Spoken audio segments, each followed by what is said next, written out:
ఆఖరికి ఇంతకీ ఏంటంటే కమాండో కోర్స్ ఇవన్నీ చేసినప్పుడు మీకు అడవిలో జంతువులను ఎలా పట్టుకోవాలి, ఇంక్లూడింగ్ పామును పట్టుకుని కూడా అక్కడికి రాబోతున్నాను. మీరు ఆ సబ్జెక్ట్ ఆల్రెడీ రేజ్ చేశారు. ఫర్ ఎగ్జాంపుల్కి ఇప్పుడు అడవిలో వెళ్తున్నప్పుడు లేదంటే సరిహద్దుల్లో గట్రా తిరుగుతున్నప్పుడు ఈ జంతువులు అటాక్ చేయొచ్చు. మెయిన్ పాముల నుంచి ఎక్కువగా సమస్య ఉంటుంది.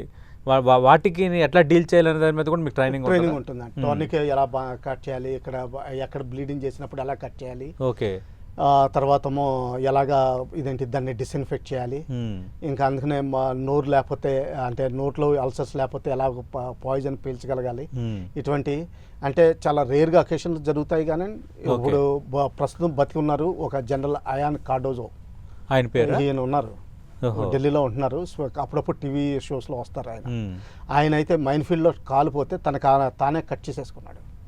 అబ్బా, లూజ్గా ఉంటాయి కాలు, ఓహో, కట్ చేసేసుకున్నాడు. తన అదే గోర్ఖా కత్తి తీసుకుని, దాన్ని కుక్రీ అంటారు, ఆ కుక్రీ తీసుకుని తను కట్ చేసేసుకున్నాడు. ఓకే, అటువంటి పనులు కూడా ఉన్నాయి.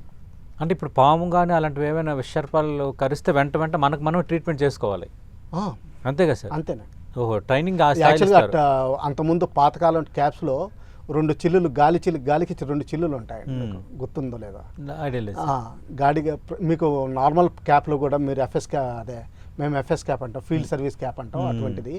మీరు మామూలుగా బేస్బాల్ క్యాప్ అంటారు కదా, దానికి కూడా ఎక్కడో 2 సైడ్ 2 చిల్లులు ఉంటాయి. ఇప్పుడు కూడా ఉంటాయి సార్, గాలి కోసం. అవునవును. దాన్ని యాక్చువల్గా ఏంటంటే అందులో మేము యాక్చువల్గా ఏంటంటే సైడ్ ఉండాలి. అందులో ఏంటంటే చిన్న మొక్కలు, 2 పుల్ల మొక్కలు తాడుతోటి, అంటే మంచి మొలతాడు లాంటి తాడుతోటి కట్టేసి రెడీగా టోర్నికే, అంటే ఏంటంటే పాము కాట్ అయితే ఇలా పెట్టుకోవాలని, అది రెడీగా ఉంటుందండి. అలాగే ఒక బ్లేడ్ కూడా పెట్టుకోవాల్సి ఉంటుంది బాడీలో. అంతకుముందు టోపీలో ఇలా స్లిట్స్ వచ్చాయి, ఆ స్లిట్స్ లో ఒక బ్లేడ్ కూడా, కాటేసిన ప్రాంతాన్ని కట్ చేసుకోవాలా? కాదండి, ఇప్పుడు అది వేరే మెడికల్ ప్రొసీజర్ అండి. టోర్నికే అంటారు.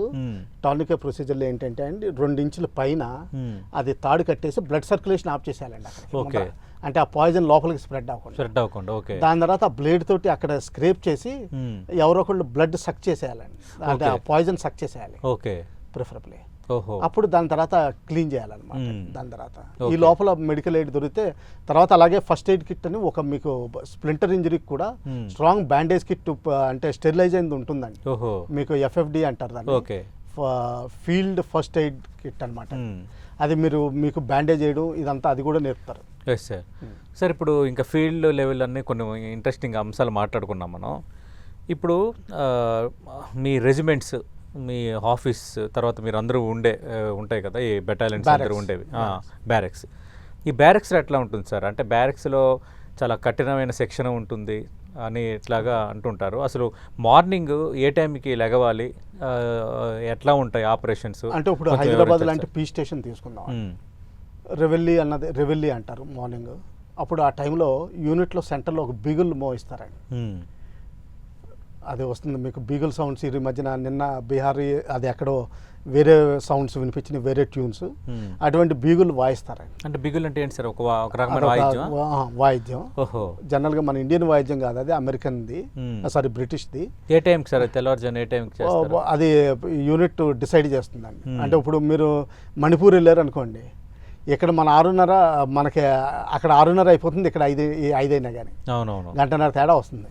సో అక్కడ సూర్యోదయం బట్టి డిసైడ్ చేస్తారండి. దానికి యూనిట్ పార్ట్ 1 ఆర్డర్స్ అంటే వేరే డ్రిల్స్ ఉంటాయండి, పార్ట్ 1 ఆర్డర్స్ అంటారు, ఇదంతా పబ్లిష్ అవుద్దండి. ఆ బ్యూగుల్ టైము రెవెల్లీ టైం అంటారు. ఆ టైంలో లేచిన తర్వాత వీళ్ళు మొత్తం అన్ని తీసుకుని పీటీకి జనరల్గా ఫిజికల్ ఫిట్నెస్ ఎష్యూరెన్స్ ఉంటుంది డైలీ. ఏ టైంకి అది అటెండ్ అవ్వాలి సార్? అదే టైం ఏరియాని బట్టి ఉంటుంది చెప్పాను కదా. అది ఎంతసేపు ఉంటుంది సార్? అది జనరల్గా 40 minutes మినిమం ఉంటుంది. అంటే ఏమేమి, డిపెండింగ్ అపాన్ ఫీల్డ్ ఏరియాలో అయితే తక్కువ